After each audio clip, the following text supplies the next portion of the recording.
오늘 사랑의 교회 주빌리 통일 구국 기도회에 강의를 맡게 되어서 매우 큰 영광으로 생각합니다. 조금 전에 평소 존경하는 유관지 원로 목사님, 그리고 오늘 주빌리 통일 구국 기도회를 운영하시는 우리 오승훈 목사님, 우리 최준호 목사님, 특히 과거에 저와 함께 통일 운동을 열심히 하시고 지금 현재는 투병 중에 계신 오일환 장로님을 뵙게 돼서 정말로 기쁘게 생각합니다. 우리가 각 한 12년 전부터 통일 운동을 같이 하신 분인데 오늘 사모님 같이 이렇게 얼굴을 뵙게 되니까 매우 기쁘게 생각합니다. 오늘 제가 말씀드릴 내용은 남북한 통일정책 변천과 북한의 두 개 국가론에 대한 평가라고 되어 있습니다만은 제가 시간이 좀 주어진 40분이기 때문에 제가 PPT 자료가 상세히 설명되어 있어 여러분들이 필요하시면 최준호 목사님께 PPT 자료와 제 글로 적은 글들이 있으니까 좀 달라고 해서 자세히 읽어보시면 되겠습니다. 우리 쉽게 말하면 남북한의 통일 정책은 크게 보면 여러분들 어렵게 생각하지 마시고 북한은 연방제로 통일하자는 것이고 우리나라는 민족 공동체 통일 방안으로 통일하자는 것입니다. 그런데 말씀은 많이 들어왔지만 그것이 무엇인지에 대해서는 정확하게 우리 퀴즈 프로그램 하듯이 이야기하라면 잘 쉽게 답변하기가 어려운데 제가 한 말씀으로 드리면 북한의 연방제는 정치적으로 먼저 통일을 하고 그 뒤에 남북한의 여러 가지 사람 간의 교류라든지 하나 되는 것은 뒤로 차후에 하자, 통일되고 난 이후에 하자는 것이 크게 보면 연방제 통일 방안으로 보시면 되고, 민족 공동체 통일 방안은 남북한의 체제와 이념이 엄청나게 괴리가 됐기 때문에 먼저 사회적으로 교류해서 가까워지고 난 다음에 정치적으로 마지막으로 통일하자 하는 것을 이렇게 생각하시면 됩니다.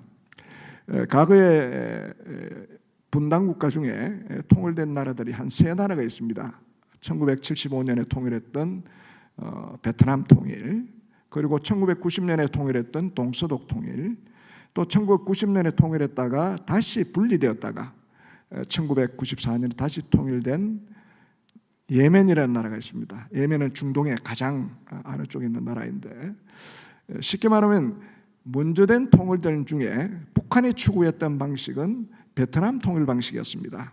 베트남의 통일 방식은 무력 통일 방식일 뿐 아니라 월남의 공산 세력과 동조하는 세력들을 많이 만들어서 하나가 되고자 하는 것이 베트남 통일이었고, 궁극적으로 베트남은 무력으로 공산화 통일을 했습니다. 북한은 과거에 이 베트남 통일 유형을 따라서 계속 추구했습니다마는 대한민국이 갖고 있는 튼튼한 안보 능력과 우리 국민들의 통합 능력, 경제적인 성장에 의해서 결국은 북한은 이와 같은 베트남 통일 유형을 성공하지 못하게 됐습니다. 그래서 최근에 여러분들 잘 아시는 대로 2023년 말에 북한의 최고 지도자라고 할 수 있는 김정은이 직접 나서서 이제는 통일을 포기하겠다.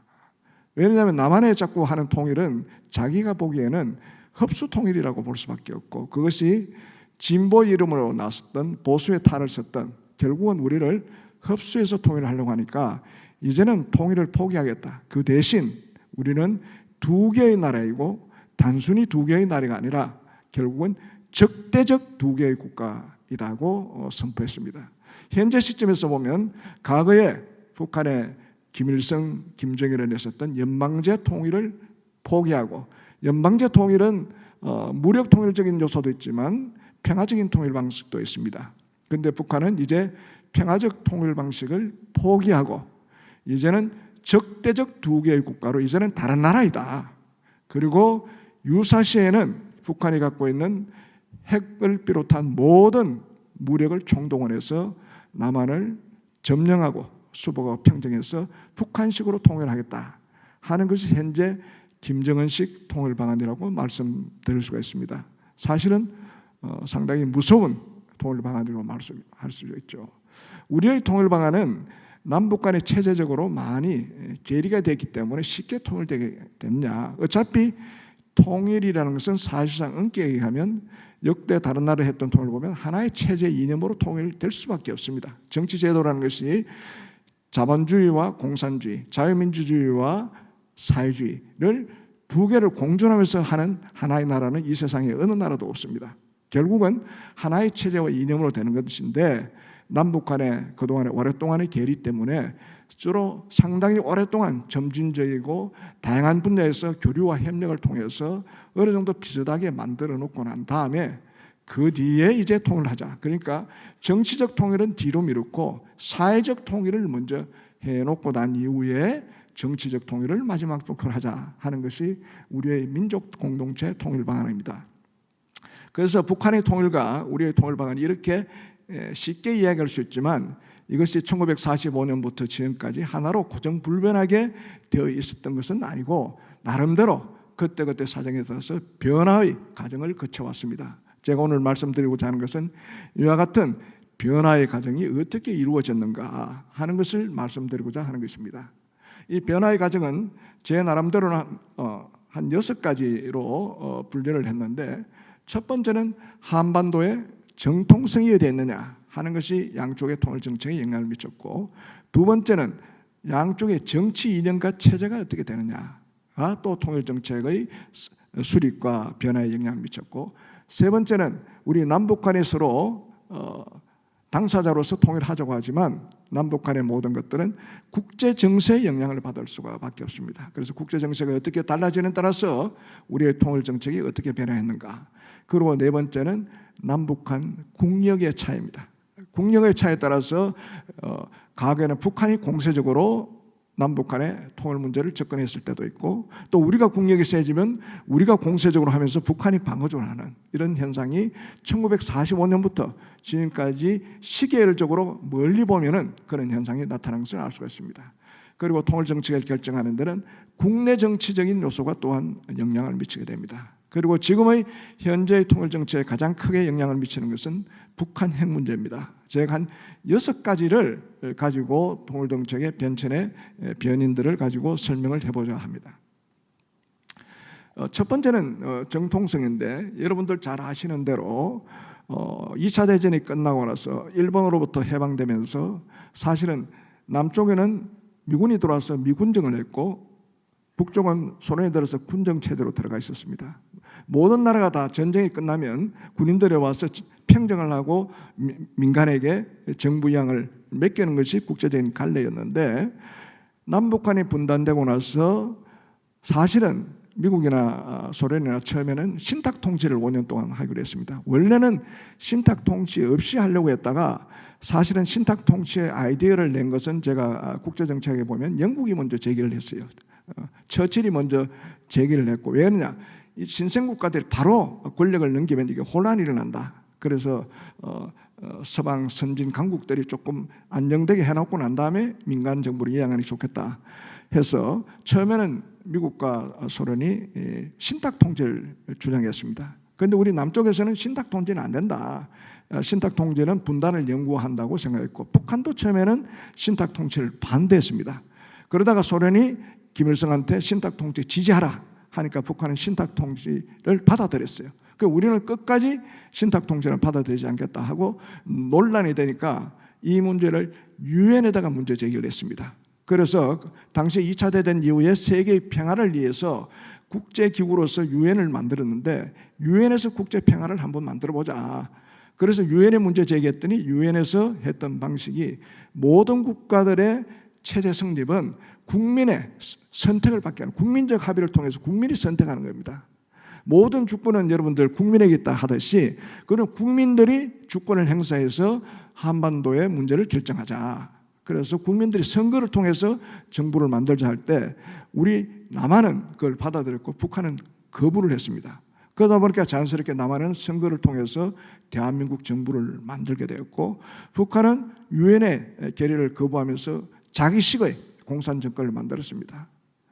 합법적인 측면, 세계 평화를 주도했던 국제기구의 결정을 존중한다면 대한민국은 합법적인 정부였고, 그래서 유엔에서는 한반도 내에서 유일한 합법 정부다. 그래서 이걸 근거로 해서 대한민국의 헌법이 지금 우리의 영토는 북한까지 포함하는 겁니다. 우리 유엔이 한반도 전체를 하나에 만들어 해서 한국은 선거를 통해서 정부를 만들었지만 북한은 그걸 거부하고 독자적인 노선을 했기 때문에 우리 입장에서 북한은 불법 집단이고 잘못된 집단인 겁니다. 반드시 지금 수복해야 되는 점입니다.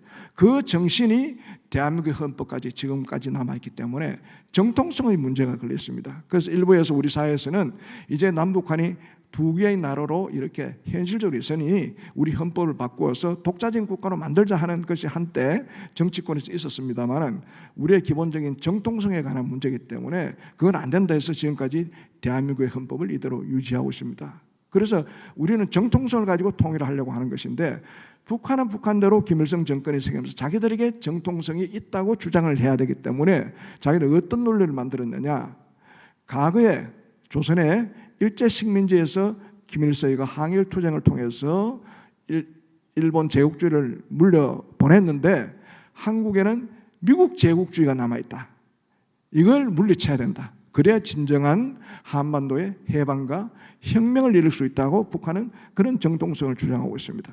이 정통성 싸움 때문에 계속 제로섬 게임이 되고 있습니다. 통일 문제는 정통성 가진 사람이 비정통성 가진 사람을 물리쳐야 진정한 통일이 되는 것인데 북한은 자기가 정통성이 있고 지금도 북한은 남한이 미제의 식민자라고 이야기하고 있습니다.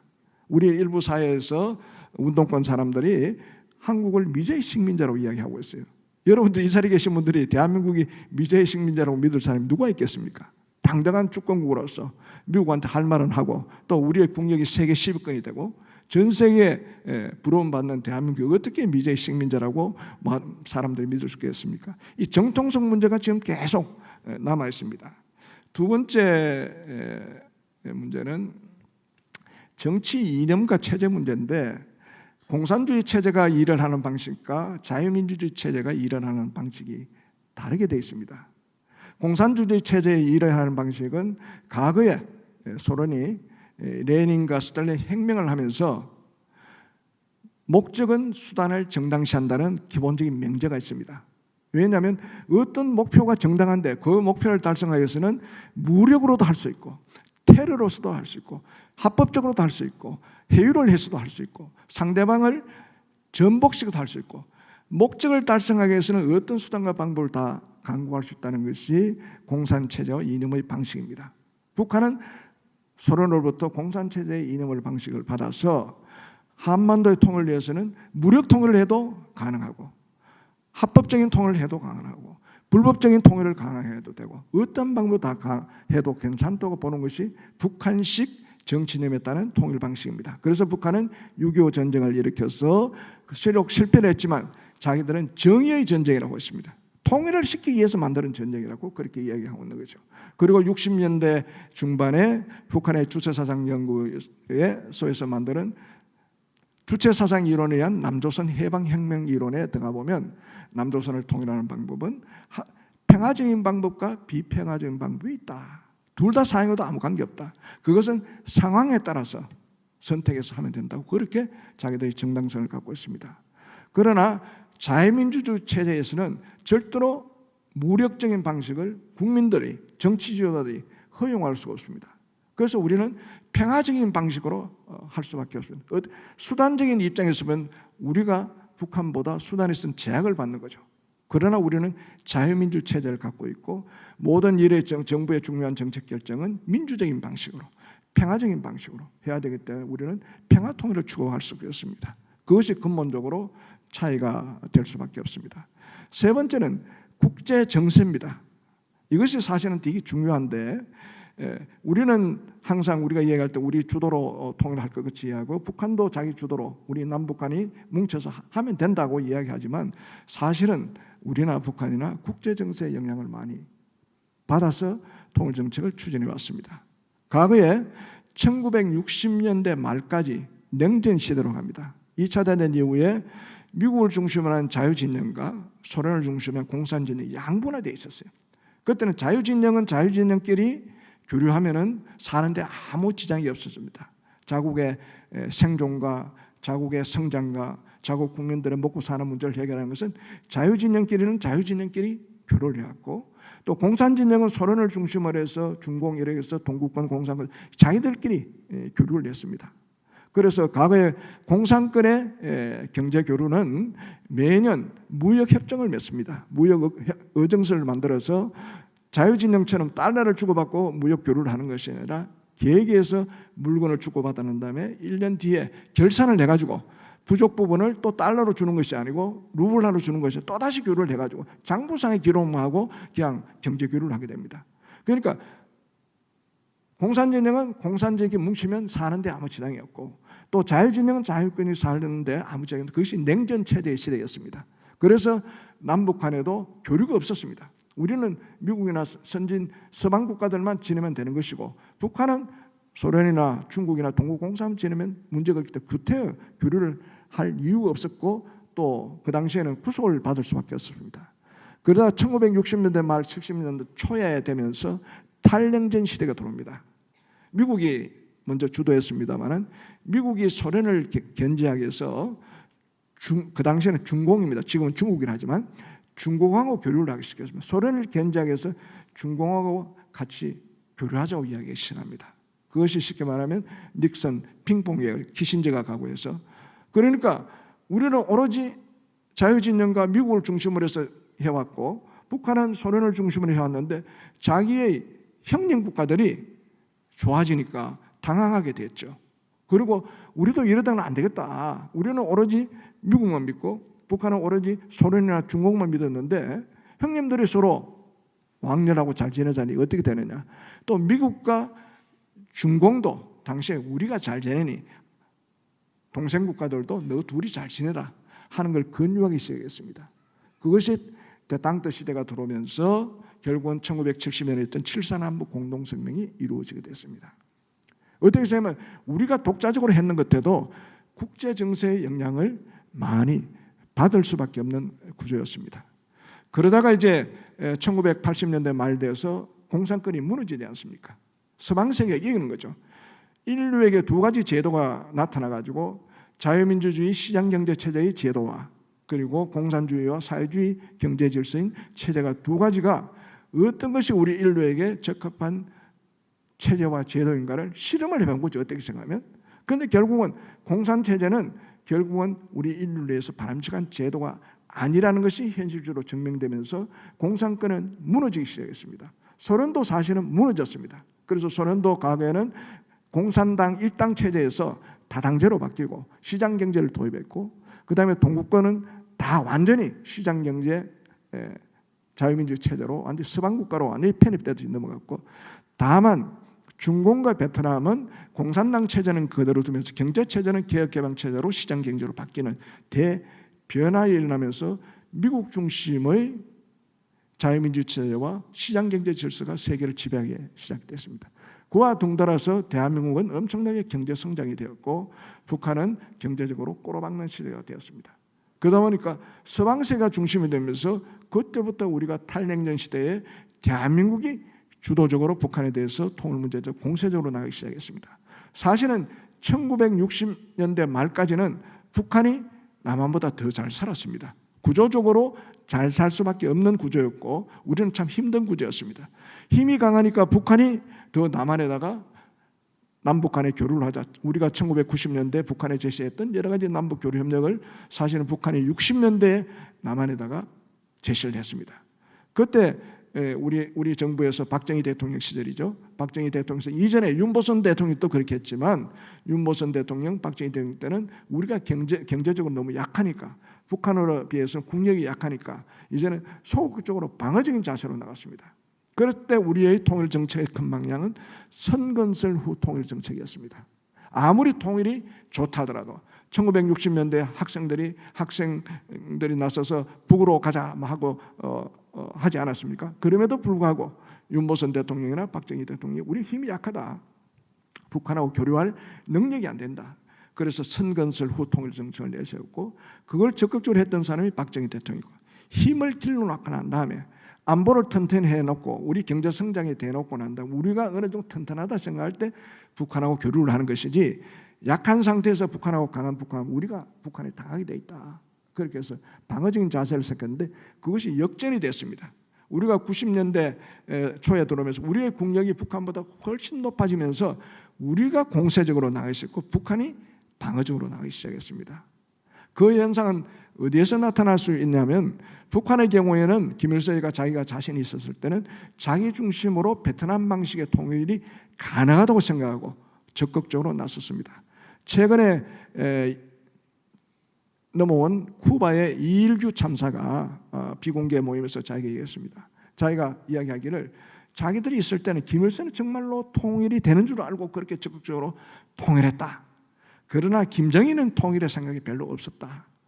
경제적으로 힘이 드니까 남한으로부터 경제적인 지원을 받기 위해서 그냥 통일의 흉내만 냈을 뿐이지 진정성은 없었고, 자기가 거기서 북한 땅에서 크고 올 때 보면 김일성은 정말로 자기 중심으로 통일이 된다고 생각했었고 통일의 열기가 그렇게 강했다는 것을 자기가 증언한 바가 있었습니다. 그처럼 그 현상이 김일성이도 90년대 와서는 경제가 힘드니까 어떤 식으로 했냐면 이제는 남과 북이 서로 먹고 먹히는 통일을 하지 말자고 했어요. 김일성이 바로 과거에는 연방제 통일을 바로 하자고 했는데 이제는 누가 누구를 먹고 먹히는 통일을 하죠. 그건 뭐냐면 북한은 남한의 적화 통일이고 남한은 북쪽에 되면 성공 통일이었어요. 서로 성공 통일, 적화 통일하면서 서로 자기 주도로 통일을 하려고 했던 것을 김일성이가 국력이 약해지고 국제 정세가 공산권이 다 무너지면서 이제 누가 누구를 먹는 통일은 그만하고 잘 지내자. 그리고 북한은 체제 이념의 통일을 제도 통일이라고 하고 있습니다. 그 제도 통일은 후세대에게 맡기자. 그렇게 방어적인 자세를 나오고 우리는 공격적인 자세를 나왔습니다. 그때 만들어졌던 우리의 통일 방안이 민족 공동체 통일 방안이었어요. 그때는 우리가 국력도 세고 북한의 핵 문제가 초기 단계고 국제 정세가 우리의 편이 되고 또 중국과 베트남의 개혁 개방 체제를 나오고 있으니 우리가 적극적으로 북한도 최소한도 개혁 개방 체제로 변화를 시켜 나간다면 언젠가는 우리 중심으로 통일을 시킬 수 있을 것이다. 이런 약간의 낙관적인 생각을 가지고 민족 공동체 통일 방안의 방식으로 통일 방안을 추진했습니다. 물론 상당한 효과가 있었습니다. 노태우 정부 그리고 김영삼 정부, 김대중 정부, 노무현 정부까지 상당히 교류협력에 효과를 보기 시작했습니다. 교류협력을 많이 했죠. 북한도 남북한의 접촉을 통해서 남쪽에 대해서 많이 이해를 하게 되고 변화의 조짐도 있었습니다. 김정일이가 등장해서 자기가 사실은 1995년도에 고난의 행군 시절 있지 않았습니까? 3년 동안 고난의 행군할 때 뭐 사람에 따라서는 300만 명이 죽었다, 200만 명이 죽었다 이렇게 많이 했죠. 어쨌든 한 나라가 정치 경제적으로 잘못해서 자기의 백성이 300만 명 죽었다는 것은 체제의 실패라고 볼 수 있죠. 그래서 김일성이 죽고 나서 김정일이가 권력을 잡으면서 나름대로 자기 체제를, 북한 체제를, 북한 정권을 지키기 위해서 나름대로 여러 가지 전략을 짰던 것입니다. 제가 볼 때는 기발한 전략을 짰던 것 같아요. 첫 번째 전략은 군사적으로는 이게 튼튼해야 된다. 그러니까 어떻게든 우리가 핵미사일을 계속 개발해서 군사적으로 튼튼하게 해야 되고 남한에서 교류협력이라는 이름으로 자기들을 도와주겠다 하니 남한으로부터 경제적인 지원을 받자. 그런 경제적인 지원을 받기 위해서 남북 대화도 하고 교류협력도 하자. 그리고 세 번째는 사회주의 체제에서 모든 주민들에 대해서 배급제를 다 해줄 수 있는 형편이 못 되니 자체 말은 좋은 말로 경제관리 개선 조치라고 했습니다. 1992년에 7.1 경제관리 개선 조치단을 내세워가지고 이제 군인이나 당뇨나 공무원이나 어린애나 노약자들만 국가가 먹는 문제를 해결해주고 나머지는 당신들 알아서 해먹어라. 공장도 나이가 돌아서 하고 일반 사람은 시장에 가서 물건을 팔아서 해먹어라. 배급제가 폐지되는 조치를 시작했습니다. 어떻게 생각하면 국가가 부족한 자원을 해결하기 위해서 배급제를 상당 부분 축소를 하고 많은 사람들 장마당을 개설해서 스스로 먹고 살게 하고 부족한 중요한 자원들은 남한에서 받아들여서 그때 북한이 받아들였던 것이 쌀, 비료, 전기였습니다. 세 개가 근본 목적이었는데 쌀과 비료는 인도적인 문제이기 때문에 우리도 스스럼없이 이산가족 문제라든지 교류협력을 위해서 북한이 많이 제공을 했습니다. 북한이 가장 필요했던 것은 전기였습니다. 왜냐하면 남한은 전기가 엄청나게 넘치고 양질적인 북한에는 전기 사정이 형편이 없어요. 그래서 북한이 마지막에 우리에게 전기를 다오. 북한이 전기를 받기 위해서 우리 고위 당국자에도 권유를 미국을 통해서도 우회적으로 돌려고 했지만 결국은 전기는 줄 수가 없었습니다. 왜냐하면 전기는 당시에 1994년 미국 제네바 합의를 할 때 북한 핵 문제를 해결하기 위한 한 방법으로 북한의 경수를 발전소로 지어주는 그것과 연계가 되어 있었던 문제예요. 핵 문제와 상당히 연계되어 있던 것이고, 또 우리의 전력 체계는 나라 전체가 하나의 원 시스템으로 되어 있기 때문에 어디 한 곳에 타려면 다른 데 영향을 받지만, 만약에 북한의 전기를 연결해서 전기를 줘서 북한 체제에 문제가 생겨서 남한의 전기에 큰 혼란이 일어나면 곤란하기 때문에 전기는 그렇게 쉽게 줄 수 없는 그런 문제였습니다. 제가 경제회담에 주로 많이 참여했습니다만은, 북한의 경제회담 수석 대표, 그 당시에는 북한의 차관이었습니다만은, 남한에서 무슨 그 전력 관계에 국제 회의가 있었는데 워낙 이 사람들 우리들한테 계속 전기를 달라 해서 우리는 계속 거부를 하고 소극적으로 나서고, 그래서 남한에 와서 이렇게 국제 세미나를 하는데 잠깐 그 브레이크 타임이 있었어요.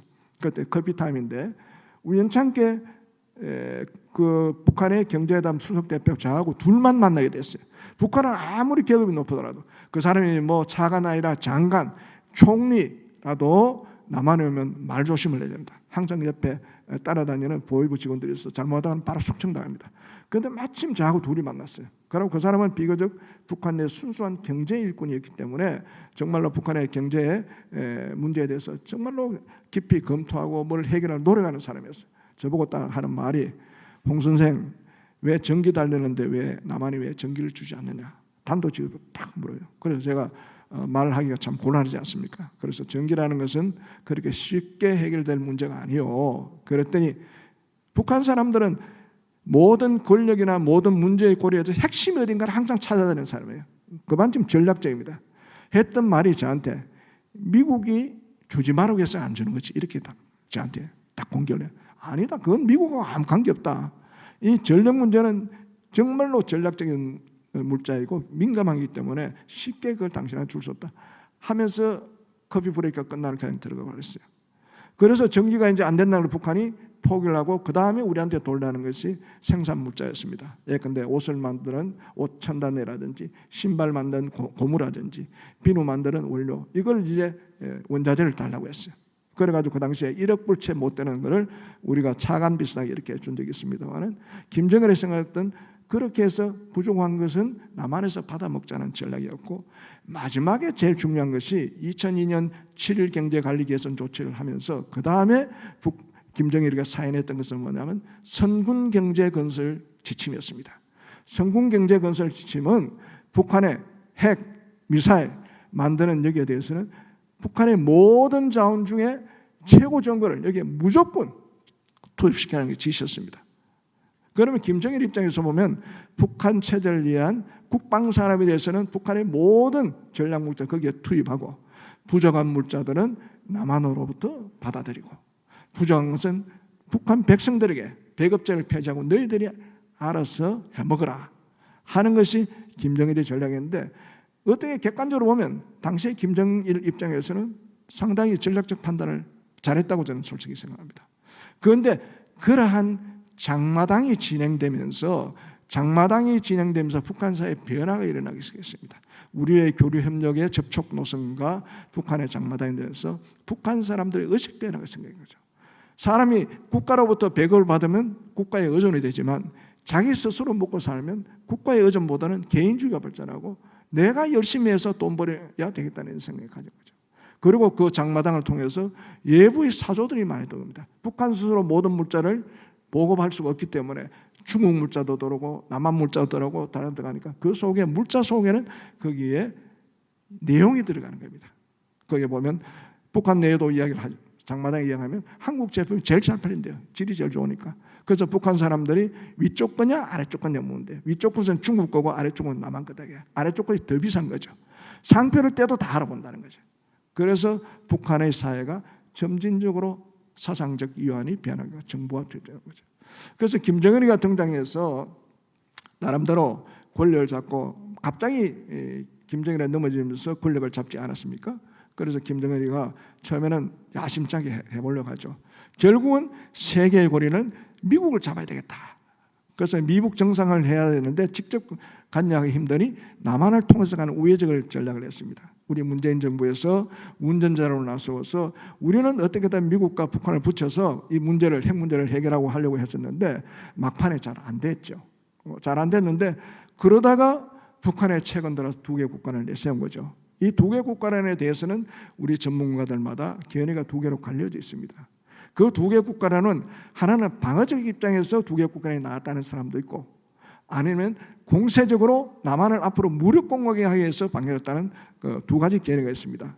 저는 비교적 방어적인 입장에서 했다고 주로 보는 사람의 입장이지만 뒤쪽도 조금 의미를 두어야 된다고 생각하고 있습니다. 방어적인 입장은 뭐냐면 김정은이가 등장해서 이제 미국으로부터 문제를 풀려고 해서는 이제 안 된다는 것을 결론 내고 미국이 풀지 않으면 남쪽으로부터 경제 지원 가는 것도 완전히 없어지니 북한으로서는 경제력이 더 하강 곡선으로 내려가게 됩니다. 그런 상태에서 북한 사회는 조금 전에 말씀드렸듯이 장마당이라는 통해서 남한의 한류를 통해서 중국의 물자를 통해서 등등을 해서 사회가 변화가 일어난 거예요. 젊은 사람들의 정신구조가 많이 변화한 거예요. 심지어는 요즘 북한의 군인들이 가면 북한 19살, 18살 군인들이 저것들이 이야기하는 건 소개팅 이야기한다. 소개팅은 남한 용어 아닙니까? 북한의 어린애를 불러서 노래를 부르라 하면 남한 노래를 부르는 그 어린애가 남한 노래를 모르고 그냥 그만큼 보급이 확산된 거예요. 그 북한의 최고 결정권자들이 야, 이 큰일 났다. 이러다가 문화가 우리 남한에 다 먹혀다 간다. 이거 막아야 되겠다. 이런 생각을 갖게 되었다는 거죠.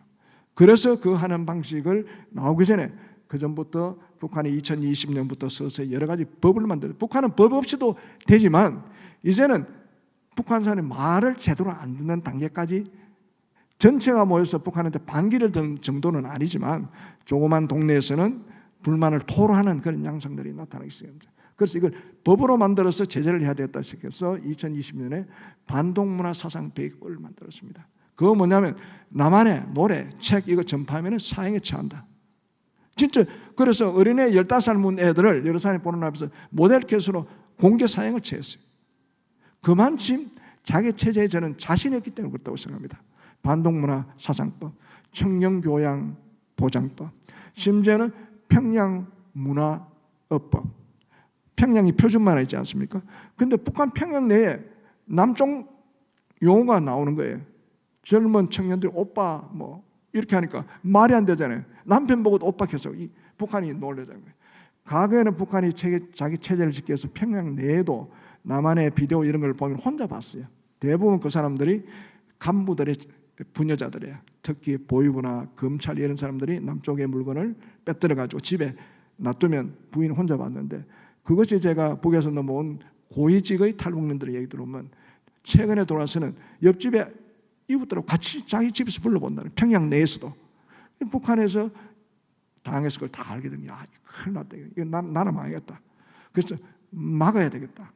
그래서 두 개 국가로 나왔고 그것도 단순히 두 개 국가가 아니라 적대적 두 개 국가로 만들어야 북한 사람이 남한에 대한 적개심을 가지면서 단절할 것이다.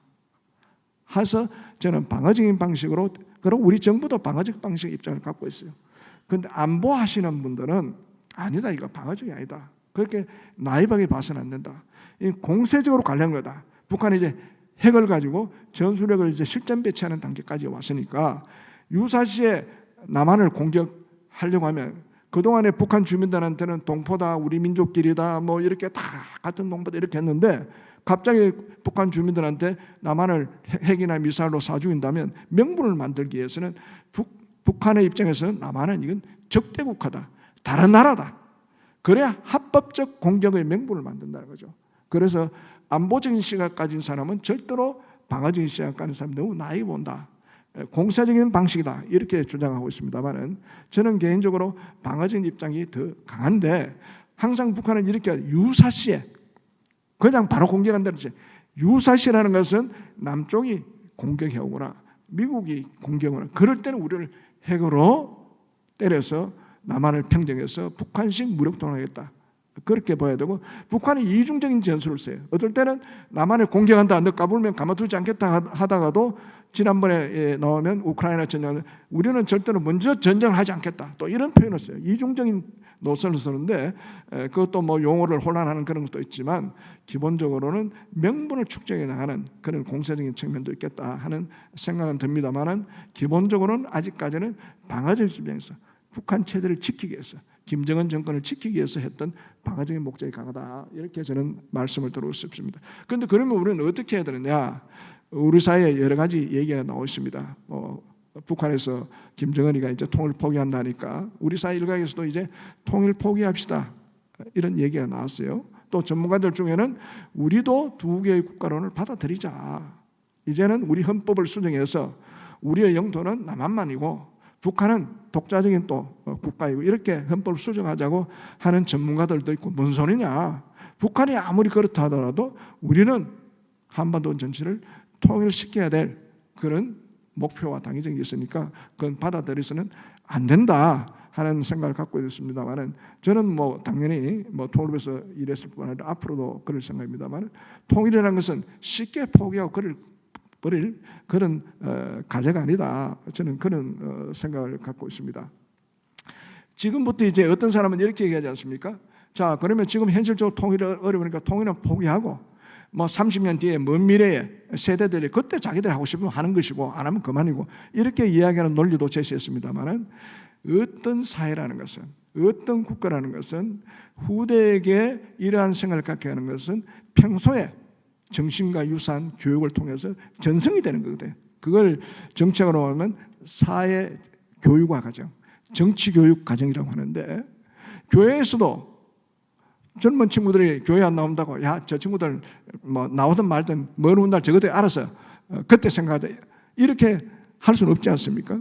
교회 안 나면 기성인들이 계속 뭔가를 방법을 모색해서 젊은 세대에게 신앙심을 불러주고 여러 가지 다양한 방식을 가지고 선교 활동을 하듯이 통일 문제도 젊은 청년들에게 어렵지만 우리는 왜 해야 된다는 걸 계속 가르쳐 나가는 대학 사회에서 그리고 초중 고등학교에서 또 우리 사회단체에서 계속 해나감으로써 젊은 세대 통일의식을 견지하고 또 그 사람 중에 훌륭한 사람이 나타나서 이걸 이어받는 것이지 통일 포기하고 먼 훗날 가르쳐주는 건 아무것도 없이 먼 훗날 하자 하는 건 그건 있을 수 없다고 저는 생각합니다. 어떻게 생각하면 제가 표현이 좀 맞는지는 모르겠습니다만 기독교적으로 이야기하면 옛날에 이스라엘 민족이 애굽에서 탈출해서 적과 꿀이 흐르는 가나안 땅을 갈 때 40년이 걸리지 않았습니까? 가나안 땅 가야 되지 않습니까? 10년이 걸리든 20년이든 30년이든 40년이든 그건 가야 할 당위적인 과제이기 때문에 가야 되듯이 우리의 통일 문제도 이건 당위적인 문제고 해결해야 될 문제고 가야 될 문제이기 때문에 어렵더라도 가는 문제라고 저는 생각합니다. 그래서 쉽게 통일을 포기하거나 먼 미래 후세대가 자기들 알아서 하고 우리는 손 놓자 하는 것은 저는 정말로 무책임한 행동이 아닌가 그런 생각이 듭니다. 그런데 이제 북한의 경우에는 북한의 정치 체제가 소수의 몇몇 사람들이 결정하고 움직이는 체제이기 때문에 북한의 통일 정책은 변하기가 쉬워요. 사실 연방제 방식이나 이번에 김정은이가 갑자기 두 개의 국가는 나온 거라 사실은 많은 전문가들이 두 개의 국가는 절대로 할 수 없다고 얘기를 많이 했어요. 사실은 두 개의 국가의 전제론이 2018년, 19년, 20년에 약간 조짐이 나타났습니다. 그래서 전문가들이 두 개의 국가론이 쉽게 공식적으로 나타나지는 않겠죠. 속으로는 그렇게 생각하더라도. 왜냐하면 자기의 백두혈통이라는 자기의 선대인 김일성, 김정일이가 우리 민족끼리 통일해야 된다고 내세웠고 김정은의 권력의 뿌리는 자기의 할아버지, 아버지 때 물려받았기 때문에 도저히 거역을 할 수 없습니다. 못할 거로 했는데 감히 해버렸어요. 북한에는 정책 결제에 견제 수단이 없는 거예요.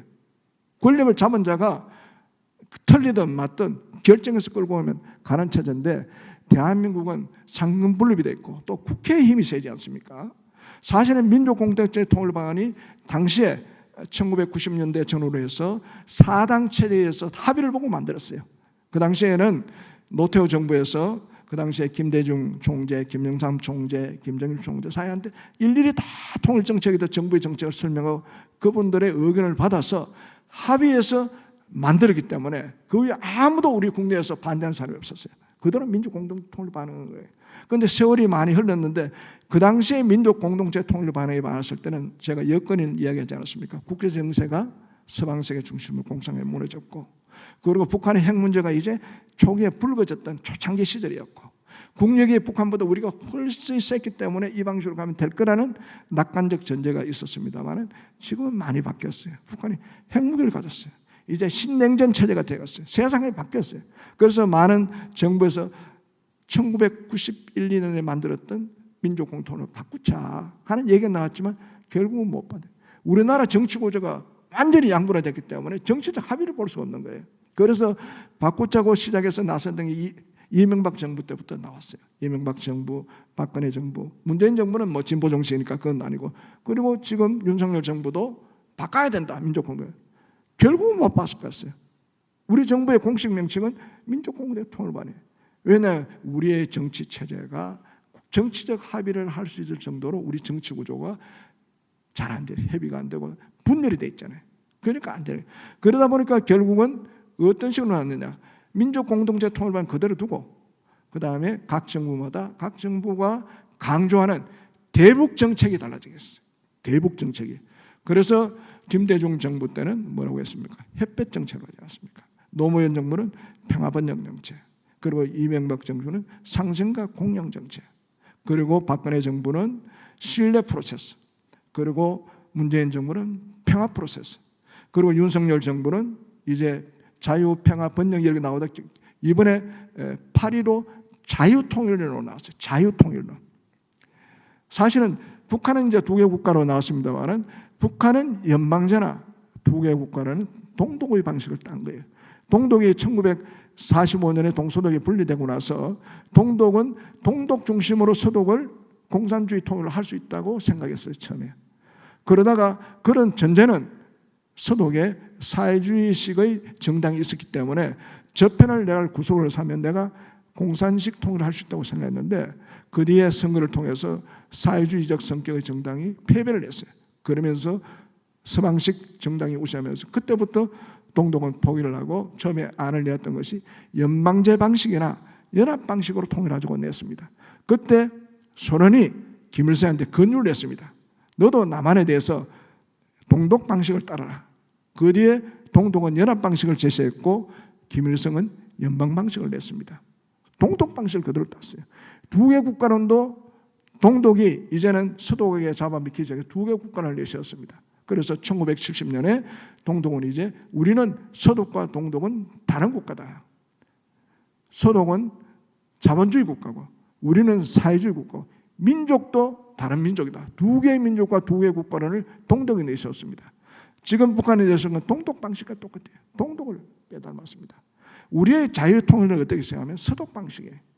왜냐하면 서독의 통일은 서독이 동독을 흡수한 것이 아니라 동독의 주민들이, 민주 시민들이 동독의 공산정권의 한거에서 그걸 공산정권을 물리치면서 동독 주민이 서독과 통일했다고 나서서 통일이 된 겁니다. 그 기회를 서독이 잡은 거죠.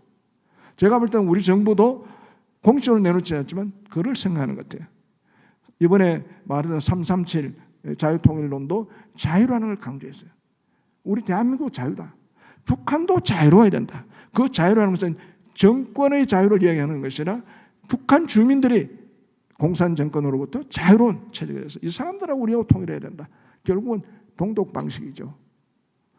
그래서 이렇게 된 것은 제가 말씀드린 6가지 요인들이 점차 변하면서 우리는 자유통일론까지 나오게 됐고 북한은 적대적 두 개 국가로 나오게 됐습니다. 그러면 많은 사람들이 통일에 대해서 상당히 비관적으로 생각할 수밖에 없는 접점이 없는 관계로 양정을 과거는 어떻게 보면 접점이 있을 수도 있어요. 지금은 접점이 없는 관계인데 이런 때일수록 우리가 사실은 통일 전략에 대해서 많은 전문가들이 고민하고 교회에서도 기도하고 언젠가는 당위적으로 될 이스라엘 민족들이 가나안 땅에 가듯이 우리도 비록 80년이 지났지만 앞으로 10년이 걸릴지 20년이 걸릴지 모르겠지만 우리의 뜻과 의지와 기도를 하신다면 저는 반드시 통일이 되리라고 생각합니다. 이번 여러분들 통일 기도에 많이 기도해 주시면 하늘이 반응이 있으리라고 생각합니다. 이상으로 제 강의를 마치겠습니다.